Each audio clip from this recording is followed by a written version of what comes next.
샬롬 할렐루야. 창세기 1장 1절입니다. 태초에 하나님이 천지를 창조하시니라. 아멘. 창세기 2장 7절입니다. 여호와 하나님이 땅의 흙으로 사람을 지으시고 생기를 그 코에 불어 넣으시니 사람이 생명이 되니라. 아멘. 로마서 1장 20절입니다. 창세로부터 그의 보이지 아니하는 것들 곧 그의 영원하신 능력과 신성이 그가 만드신 만물에 분명히 보여 알려졌나니 그러므로 그들이 핑계하지 못할지니라. 아멘. 제목은 창조주 하나님입니다. 오늘날 대다수의 사람이 교과 과정에서 진화론의 영향을 받으며 살아갑니다. 하지만 세계적인 스테드셀러 성경을 보면 하나님의 창조 역사가 구체적이면서도 명확하게 나옵니다. 특히 창세기 1장 1절에 태초에 하나님이 천지를 창조하시니라 하시며 창조주 하나님께서 지구를 창조하신 대략의 과정과 우주 만물을 비롯해 사람을 창조하신 역사를 설명하고 있습니다. 창조론은 하나님께서 친히 우주 만물을 설계하고 창조하셨다는 이론입니다. 그래서 피조물인 사람은 하나님 중심으로 그분의 뜻을 쫓아 하늘나라의 소망을 두고 살아야 한다는 신본주의 사상이지요. 반면에 진화론은 모든 생물이 무생물로부터 자연 발생하여 하등에서 고등으로 동종에서 이종으로 진화되었다고 주장합니다. 그래서 유인원이 진화되어 사람이 되었다고 고집하는 것을 볼 수가 있지요. 진화론을 믿는 사람들은 생명의 근원을 우연의 산물로 보며 창조주를 인정하지 않기 때문에 인간 중심으로 생각하고 행동하는 인본주의 사상이 팽배합니다. 이들은 삶의 목적을 이 땅에 두고 무엇을 먹을까, 무엇을 입을까 근심하며 살아갑니다. 인생을 즐기며 마음껏 누리는 것을 최대의 행복으로 여기지만 참된 기쁨과 평안을 얻지 못합니다. 결국 육체는 한 줌의 흙으로 돌아가고 영혼은 지옥으로 떨어지니 얼마나 허무하고 공허한 인생입니까? 이 세상의 모든 물건은 반드시 만든 사람이 있습니다. 장난감에서부터 하늘을 나는 비행기까지 누군가가 만들었기 때문에 존재하는 것이지 저절로 생겨난 것은 없습니다. 천하 만물도 우연히 생겨난 것이 아니라 창조주 하나님께서 분명한 목적이 있어 그분의 마음에 맞게 설계하여 창조하신 것이지요. 창세기 1장을 보면 하나님께서 천하 만물을 말씀으로 창조하셨음을 알 수 있습니다.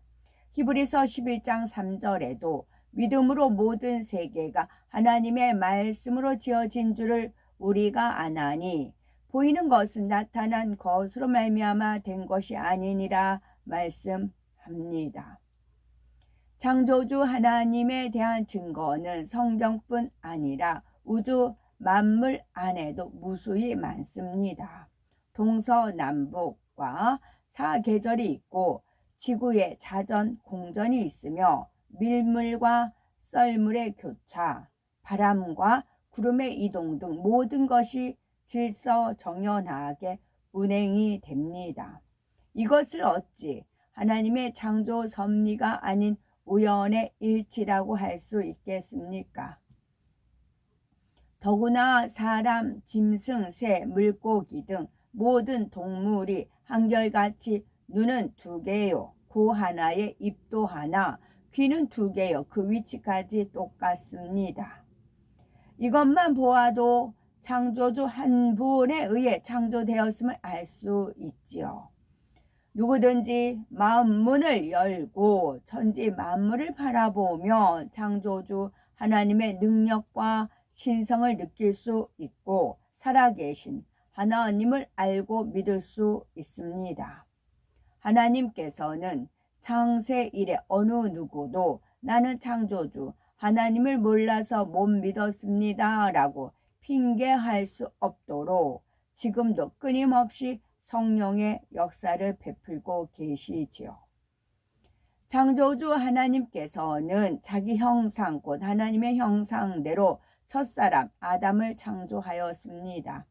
그리고 복을 주시며 생육하고 번성하여 땅에 충만하라 땅을 정복하며 모든 생물을 다스리라 하셨지요. 그러면 하나님께서는 사람을 과연 어떻게 만드셨을까요? 창세기 2장 7절을 보면 여호와 하나님이 흙으로 사람을 지으시고 생기를 그 코에 불어 넣으시니 사람이 생명이 된지라 말씀합니다. 여기서 흙이란 진흙을 말합니다. 뛰어난 도공은 진흙을 사용하여 수천만 원 혹은 수억 원대를 호가하는 도자기를 만들어냅니다. 어떤 사람은 질그릇이나 기와장 혹은 값싼 벽들을 만들어내지요. 이처럼 누가 어떤 재료로 어떤 물건을 만들었느냐에 따라 가치가 엄청나게 달라집니다. 하물며 전지전능한 하나님께서 친히 자기 형상을 따라 사람을 빚으셨으니 얼마나 아름답고 빛나는 모습이었겠습니까? 하나님께서 사람을 만드신 후 그 코에 생기를 불어넣으시니 사람이 살아있는 영, 곧 생명이 되었습니다. 생명, 영, 이응이에요. 영, 이응인데 생영 뒤로 가면 리을로 바뀌어요. 그래서 정령, 그래서 정령 뭐 그러합니다. 정령 그랬습니다. 그렇게 하잖아요. 그래서 정령. 처음에는 생령으로 만들었어요. 그리고 성령에 의해서 이 땅을 살아가요. 그리고 천국에 올라가면 정령으로 살아갑니다. 그런데 이 정과 욕심을 십자가에 못 박으라 되어 있잖아요.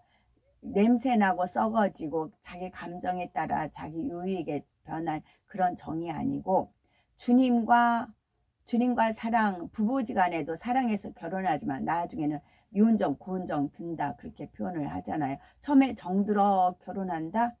뭐 정들어서 그런 것도 있겠네요. 그래서 우리는 주님과 이제 끈끈한 그런 정으로 엮여집니다. 그 정이 영원한 겁니다. 천국에 가시면.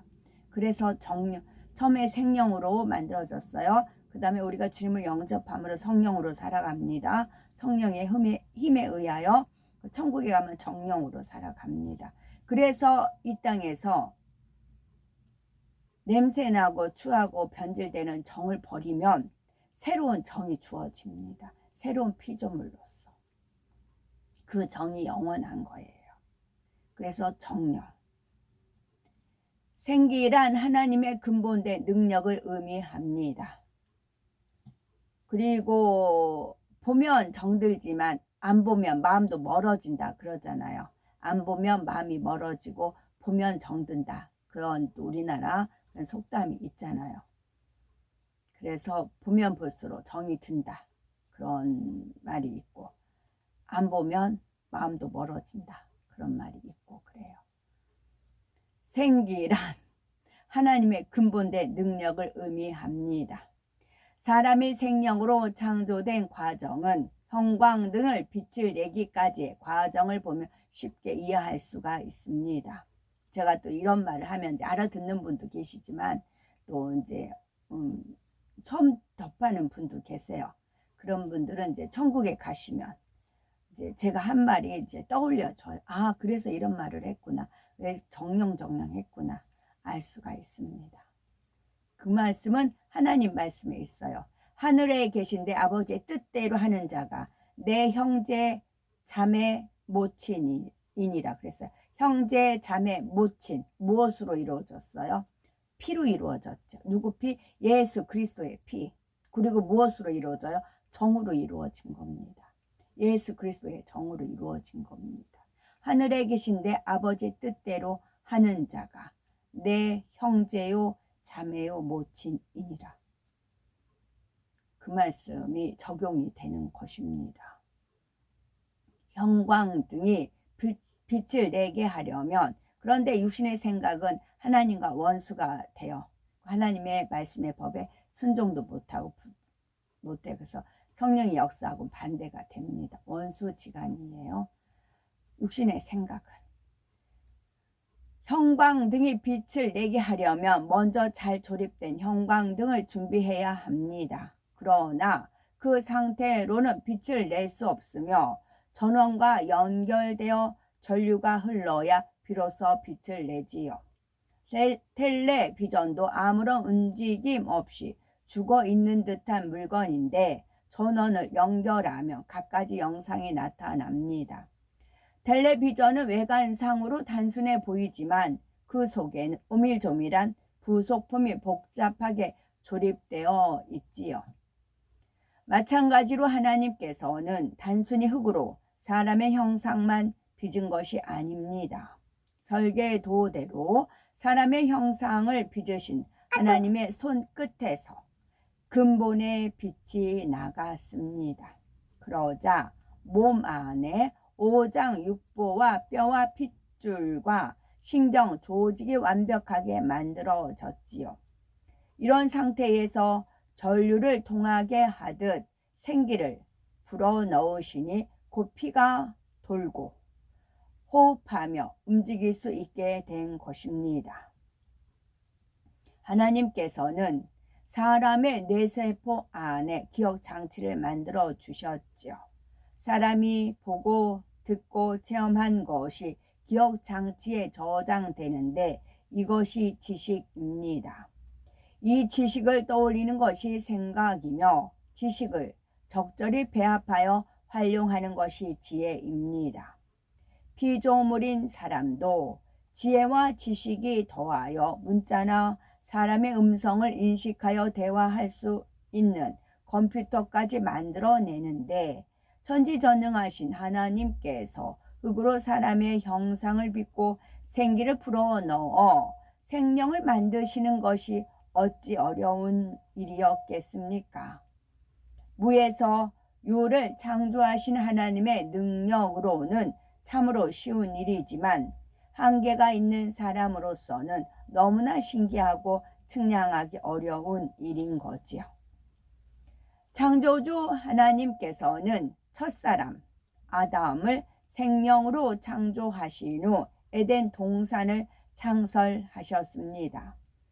그리고 아담을 에덴 동산으로 이끌어 들이시고 그곳을 다스리며 지키게 하셨지요. 갓 태어난 자녀는 본능적인 생리작용 외에는 거의 아무것도 할 수 없습니다. 성장하면서 부모, 형제, 교사 등을 통해 각종 교육을 받아야 인간답게 살아갑니다. 아담도 처음 생명이 되었을 때에는 몸은 성인의 모습이지만 갓 태어난 아기처럼 아무것도 입력되지 않은 상태였지요.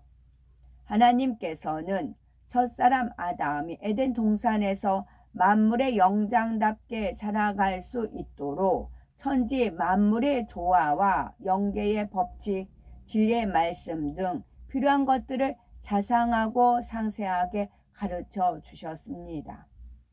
부모가 어린 자녀에게 이런 것은 먹어도 되지만 저런 것은 절대로 먹으면 안 된다고 가르치는 것처럼 하나님께서도 아담에게 동산 각종 나무의 실과는 임의로 먹되 선악을 알게 하는 나무의 실과는 먹지 말라고 가르쳐 주셨지요.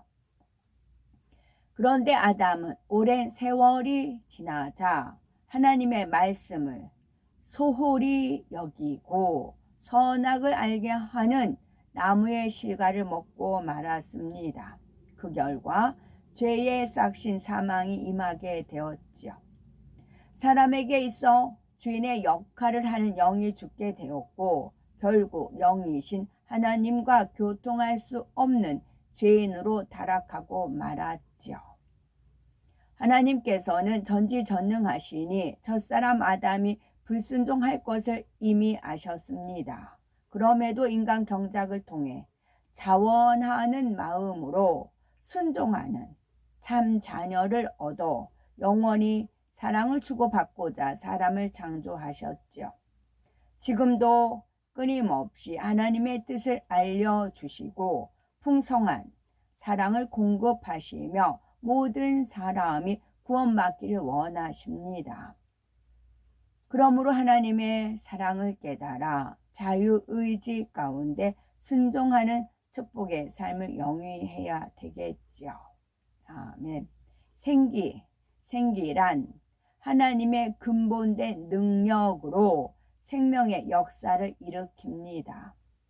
하나님께서 첫사람 아담의 코에 불어넣으신 생기가 아담의 몸에서 가장 중심이 되는 획보핵에 들어가자 살아 움직이기 시작하였죠. 생명, 곧 살아있는 영적인 존재가 된 것입니다. 에덴 동산에서 풍요롭게 살던 생명 아담은 오랜 세월이 지난 후 범죄함으로 영이 죽어 더 이상 영의 공간인 에덴 동산에 걸 수 없게 되었죠. 아멘.